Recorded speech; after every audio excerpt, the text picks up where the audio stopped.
अस्सलाम वालेकुम students, welcome back to my channel. Hope so आप सब ठीक होंगे। आज हम डिस्कस करने जा रहे हैं signal transduction. Signal transduction basically हमारे पास सिग्नल ट्रांसडक्शन हमारे पास एक फिनोमिना है जिसमें कोई भी सिग्नल हमारे पास मतलब एक्स्ट्रा सेलुलर फ्लूइड से जाएगा इंट्रा सेलुलर फ्लूइड में, ठीक है। कोई भी सिग्नल जाए, ठीक है। अब बेसिकली सिग्नल ट्रांसडक्शन का बेसिकली पर्पज़ ये होता है कि हमारे पास कम्युनिकेशन मेंटेन रहे। कम्युनिकेशन क्या है कि ECF एक्स्ट्रा सेलुलर फ्लूइड और इंट्रा सेलुलर फ्लूइड में कम्युनिकेशन मेंटेन रहे। अब एक्स्ट्रा सेलुलर फ्लूइड और इंट्रा सेलुलर फ्लूइड का आपको पता होगा कि एक्स्ट्रा सेलुलर फ्लूइड या एक्स्ट्रा सेलुलर इन्वायरमेंट आप समझ लें कि एक्स्ट्रा सेलुलर कोई भी इन्वायरमेंट है, जैसे आउटसाइड हमारे पास कोल्ड है तो अब हमारे पास इनसाइड मैसेज आएगा, बॉडी के अंदर मैसेज आएगा कि हमने बॉडी के अंदर का टेम्परेचर जो 25 सेल्सियस है वो मेंटेन रखना है, जबकि आउटसाइड हमारे पास फॉर एग्जांपल 4 सेल्सियस है। तो ये जो सिग्नल जाएगा जिन हार्मोन्स के थ्रू जाएगा उसको हम सिग्नल ट्रांसडक्शन कहेंगे। अब जो है हम सिग्नल ट्रांसडक्शन को बेसिकली 3 क्लासेस में डिवाइड करते हैं। उसमें सबसे पहले एक है हमारे पास एंडोक्राइन, एक है हमारे पास पैराक्राइन और एक है हमारे पास ऑटोक्राइन। क्या है? एंडोक्राइन, ऑटोक्राइन और पैराक्राइन। एंडोक्राइन क्या है कि हमारे पास जो सिग्नलिंग मॉलिक्यूल्स है ना वो अपने जो टारगेट सेल्स है ना उस पर एक्ट करेगा, मतलब अपनी साइट ऑफ सिंथेसिस से दूर, मतलब उसकी साइट ऑफ सिंथेसिस जो है वो दूर है और जो उसका टारगेट सेल है वो दूर है, ठीक है। वो डिस्टेंस कवर करके जाएगा और अपने जो टारगेट सेल है उसके ऊपर एक्ट करेगा, तो उसको हम क्या कहेंगे? एंडोक्राइन। बेसिकली ये हमारे पास एंडोक्राइन जो सेल्स हैं, ठीक है, ये हमारे पास मतलब हार्मोन्स वगैरह रिलीज़ करते हैं, ठीक है। और फिर वो हार्मोन्स रिलीज़ होने के बाद जो है वो ब्लड स्ट्रीम से मूव करते हुए अपने टारगेट सेल पे जाएंगे, ठीक है। अब जैसे पैंक्रियाज वगैरह से जो हार्मोन्स वगैरह रिलीज़ होते हैं और वो फिर सारा एक्ट करते हैं बॉडी के ऊपर, तो वो इसमें आ जाएगी। अब पैराक्राइन है, पैराक्राइन के ये है कि हमारे पास ये अपने टारगेट सेल अपने मतलब साइट ऑफ सिंथेसिस के बिल्कुल करीब जो टारगेट सेल है ना उसके ऊपर एक्ट करेंगे, ठीक है। अब बेसिकली ये इसमें हमारे पास जो है एसिटाइलकोलिन आ जाएगा, मतलब ये हमारे पास नर्व एंडिंग से रिलीज़ होता है। जैसे अगर आपने साइनेप्स पढ़े होंगे तो उसमें हमें पता है कि ये हमारे पास प्री साइनेप्टिक मेम्ब्रेन है और ये पोस्ट साइनेप्टिक मेम्ब्रेन है और यहाँ एसिटाइलकोलिन रिलीज़ होता है और ये अपने साइट ऑफ सिंथेसिस यहाँ से रिलीज़ हुआ था और यहाँ पे इसने अपनी साइट ऑफ मतलब टारगेट सेल के जो इसके बिल्कुल करीब है उसके ऊपर इसने जाकर किया है, ठीक है। तो अब बात है, इसके बाद आएगा हमारे पास ऑटोक्राइन। ऑटोक्राइन सिग्नलिंग बेसिकली हमारे पास ये है कि इसने ना मतलब अपने जहाँ से ये रिलीज़ हुआ है उसी के ऊपर एक्ट करना है, ठीक है। तो ये सारी इसमें बात थी, ठीक है। अब ये चीज़ें जो थी इंपॉर्टेंट थी लेकिन इतनी इंपॉर्टेंट नहीं थी जितना आपके पास आगे जाके इंपॉर्टेंट होने लगा है। अब बेसिकली सिग्नलिंग पाथवे ना हमारे पास 3 तरह के होते हैं, ठीक है। अब जो है ना हम डिस्कस करेंगे कि सिग्नलिंग जो सेल सिग्नलिंग है उसके हमारे पास 3 पाथवे हैं, ठीक है। बेसिकली इसमें पहला पाथवे क्या है? जी प्रोटीन। दूसरा पाथवे क्या है? Enzyme linked couple receptor couple. और तीसरा है हमारे पास टायरोसिन काइनेज। कौन कौन से हैं? जी प्रोटीन, एंजाइम लिंक्ड और टायरोसिन काइनेज। ये आपको नॉलेज के लिए पता होना चाहिए लेकिन ये इतना नहीं पूछा जाता, बल्कि ज़्यादा जो आपका एलो है, जो मोस्ट इंपॉर्टेंट चीज़ है वो है आपके पास जी प्रोटीन कपल्ड रिसेप्टर, ठीक है। सो जी प्रोटीन सेल सिग्नलिंग किस तरह करवाता है वो हम देखते हैं कि हमारे पास जो है ना हम बेसिकली ये कहेंगे कि हमारे पास जो एक प्रोटीन प्रेजेंट है। मेम्ब्रेन की बात करते हैं। मेम्ब्रेन का अगर आपको पता हो, अगर आपको याद हो, आपने ठीक तरह से पढ़ा हो अपने मेम्ब्रेन के बारे में, मतलब उसका स्ट्रक्चर, सेल मेम्ब्रेन का स्ट्रक्चर पढ़ा हो, तो आपको पता हो कि उसमें हमारे पास जो है लिपिड्स होते हैं, फॉस्फोलिपिड्स होते हैं और इसके अलावा हमारे पास क्या होंगे? बीच में प्रोटीन्स होंगे, ठीक है। ये आपके सारे लिपिड्स हैं। फॉर एग्जाम्पल मेरी डायग्राम इतनी अच्छी नहीं है, ठीक है, तो बस ना आप गुजारा करें, थोड़ी बहुत तो समझ आ ही रही होगी, ठीक है। ये लिपिड प्रोटीन्स हैं हमारे पास, ठीक है, लिपिड्स हैं और ये है हमारे पास बीच में प्रोटीन, ठीक है। ये प्रोटीन है अब हमारे पास। अब जो है मैसेज है ना यहाँ पे बेसिकली ये होता है कि यहाँ पे एक ना रिसेप्टर सा अटैच होता है, ठीक है। अब कोई भी मतलब आउटसाइड से कोई भी मैसेज आया है हार्मोन के थ्रू, ठीक है, उसने आके इस रिसेप्टर के साथ अटैच होना है और इस रिसेप्टर ने मूव करता हुआ मतलब मैसेज ने अंदर चले जाना है, ठीक है। अब अंदर किस तरह जाएगा? अंदर इस तरह जाएगा कि इस प्रोटीन के साथ हमारे पास यहाँ पे ना 3 सब यूनिट अटैच होते हैं, ठीक है, जिसको हम क्या कहेंगे? जी प्रोटीन कपल्ड रिसेप्टर। ये 3 सब यूनिट अटैच होते हैं। इनका नाम क्या होता है? अल्फ़ा, बीटा और गैमा, ठीक है। अल्फ़ा, बीटा और गैमा, ये है हमारे पास जी प्रोटीन। जी प्रोटीन आपने ये याद रखना है। जी प्रोटीन क्या है कि जी प्रोटीन हमारे पास एक प्रोटीन होता है। एक प्रोटीन के ऊपर जैसे ही हार्मोन मतलब अटैच है आएगा, उसने अंदर की तरफ मूव कर देना है जी प्रोटीन के थ्रू। इसके अलावा हमारे पास जो प्रोटीन सेल मेम्ब्रेन में अटैच है उसमें 3 सब यूनिट्स होते हैं, अल्फ़ा, बीटा और गैमा, ठीक है। अब बेसिकली ये है कि इसमें जो अल्फ़ा, जैसे ही किसी भी किस्म का कोई भी हार्मोन आएगा, हार्मोन मैसेज लेके आएगा, तो अल्फ़ा सब यूनिट जो है उसने क्या हो जाना है, डी अटैच हो जाना है, ठीक है। और बीटा और गैमा मतलब इन तीनों सब यूनिट्स ने आपस से में डी अटैच हो जाना है।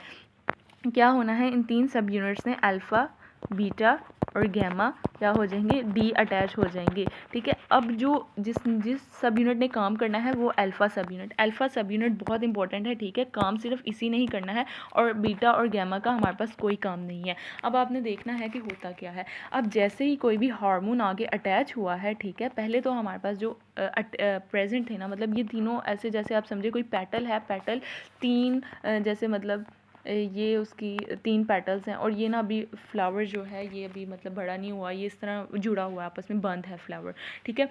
अब जैसे ही किसी भी हार्मोन ने आना है, हार्मोन ने आने के बाद ये तीनों सब यूनिट जो है वो आपस से सेपरेट इस तरह सेपरेट हो जाएंगे, ठीक है। और मतलब अल्फ़ा सब यूनिट जो है वो सेपरेट हो जाएगा, ठीक है।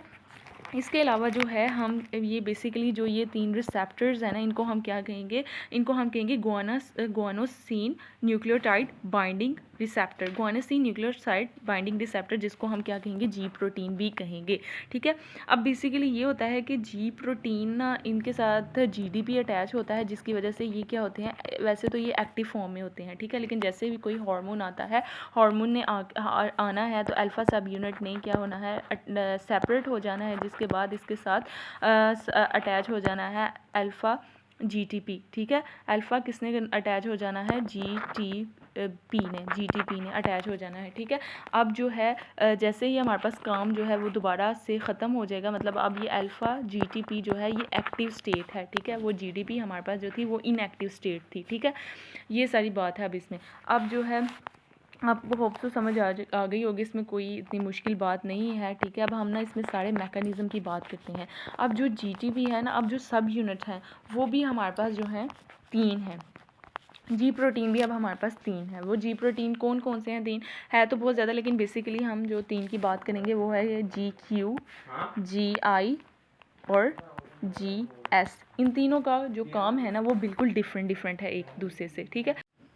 ओके स्टूडेंट्स, अब हम बात करेंगे कि हमारे पास जो जी एस है, जो मैंने आपको बताया था जी एस ने बेसिकली क्या करना है कि एडिनाइलेट साइक्लेज जो इंजाइम है उसको एक्टिवेट करना है, ठीक है। एडिनाइलाइट साइक्लेज इंजाइम को एक्टिव करना है, इसने बाद में जो फॉस्फोराइलेशन करवानी है प्रोटीन की वो हम देखते हैं। तो सबसे पहले हम जीएस की बात करते हैं। जीएस की बात करने से पहले आप सबसे पहले देखेंगे, जैसे आपको पता है कि हमारे पास क्या है, यहाँ पे अटैच है एक रिसेप्टर।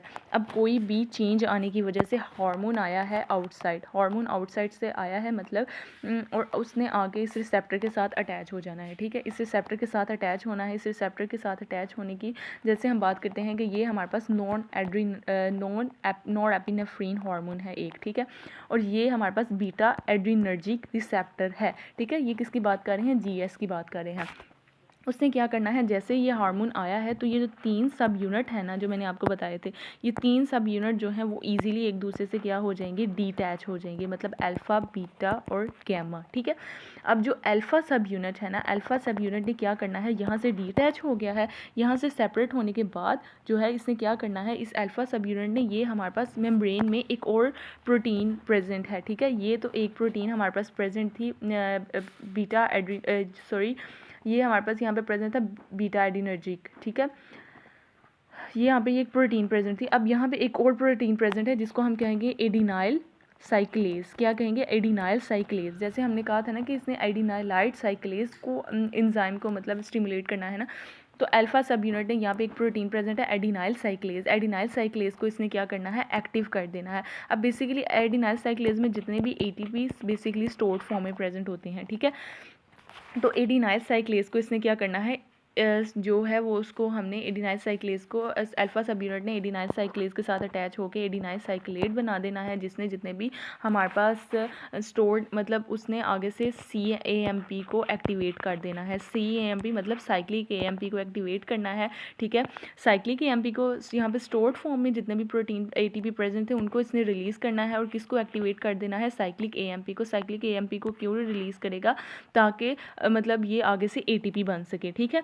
आपको पता है ना, AMP से आगे फॉस्फेट, इनऑर्गेनिक फॉस्फेट डाले तो वो ATP बन जाता है। तो इसने ATP को आगे से किस में सॉरी एडिनाइल, यहाँ मैं आपको दोबारा यहाँ पे बताती हूँ, ठीक है, ताकि आपको इजीली समझ आ जाए। AMP ने जाके एडिनाइल साइक्लेज के साथ अटैच हुआ है और एडिनाइल साइक्लेज को क्या कर दिया है, एक्टिव कर दिया है एडिनाइल साइक्लेज को, ठीक है। उसके बाद इसने CAMP को एक्टिवेट किया है। CAMP को एक्टिवेट करने के बाद हमारे पास एक और प्रोटीन प्रेजेंट होती है जिसको हम क्या कहेंगे, प्रोटीन काइनेज, ठीक है। प्रोटीन काइनेज प्रोटीन थी, उसको एक्टिवेट किया। अब प्रोटीन काइनेज ए के अंदर भी दो, हमारे पास 4 सब यूनिट अटैच होते हैं, बल्कि 2 सब यूनिट होते हैं। ए को हम क्या कहेंगे, ए को हम कहेंगे रेगुलेटरी सब यूनिट और दूसरे को हम कहेंगे कैटालिटिक सब यूनिट। तो इसने कैटालिटिक सब यूनिट को एक्टिवेट करना है जिसने प्रोटीन काइनेज ए के थ्रू प्रोटीन स्पेसिफिक प्रोटीन की फॉस्फोराइलेशन करवा देनी है। तो बेसिकली यही सारा हमारे पास मैकेनिज्म था किसका, GS का, ठीक है। अब हम इसके बाद जो है डिस्कस करते हैं GS के बाद हम अब अगला मूव करते हैं, वो क्या है हमारे पास GQ।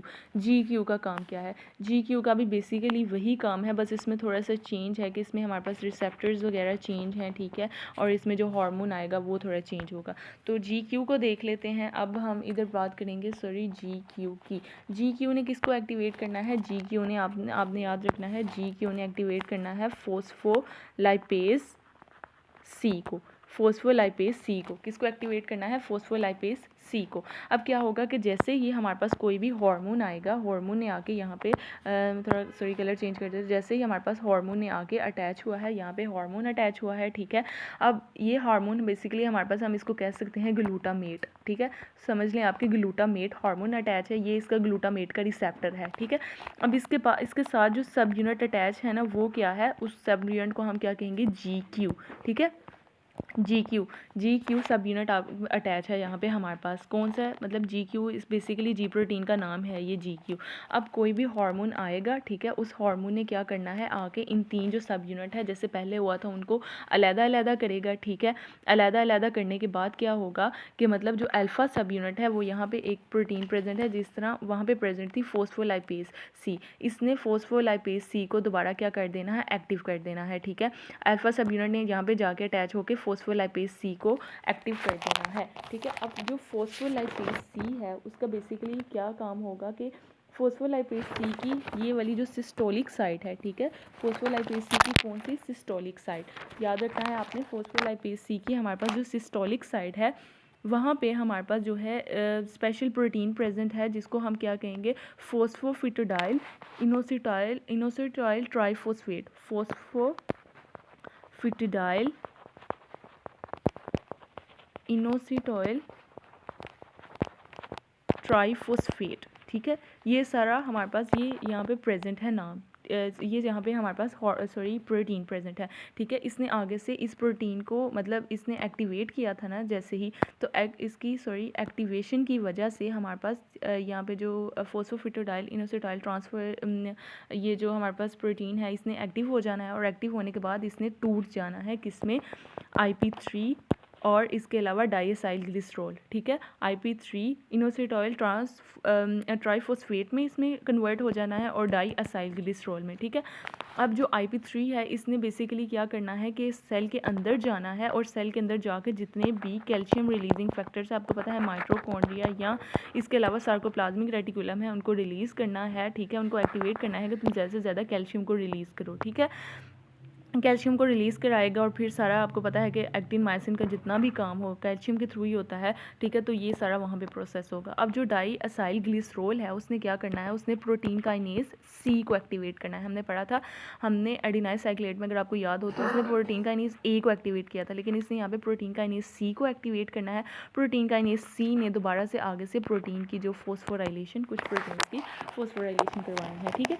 अब ना एक चीज़ मैं पीछे से आपको बताना भूल गई थी, वो बेसिकली इस चीज़ में ये थी कि हमारे पास जो है 3 स्टेजेस होते हैं जी प्रोटीन रिसेप्टर के फंक्शन के ना, 3 स्टेजेस होते हैं। उसमें जो एक स्टेज है उसका नाम है रिसेप्शन आप समझ रहे होंगे कि जैसे ही कोई हार्मोन जो है वो रिसेप्टर के साथ अटैच होता है, इसके बाद आएगा हमारे पास ट्रांसडक्शन, ट्रांसडक्शन बेसिकली क्या है कि ये मैसेज इनसाइड जाने के बाद किसी भी किस्म के सेकंड मैसेंजर के तौर पर एक सेकंड मैसेंजर को एक्टिवेट करेगा। सेकंड मैसेंजर कौन सा है कि जैसे ही हमारे पास हमने पढ़ा था एडिनाइल साइक्लेट था, या हमारे पास फोस्फोलाइपेज सी सा मतलब दूसरा जो सेकंड के सेल के अंदर जो काम करेगा, ठीक है, फोस्फोलाइपेज सी था, वो सेकंड मैसेंजर के तौर पर एक्ट करेगा। और तीसरा ये है कि उसके बाद हमारे पास जो है वो सेल रिस्पॉन्स होगा, यानी इनसाइड्स और आउटसाइड जो है वो बॉडी के कम्युनिकेशन होगा। सो बेसिकली यही था आपका प्रोटीन जी प्रोटीन रिसेप्टर।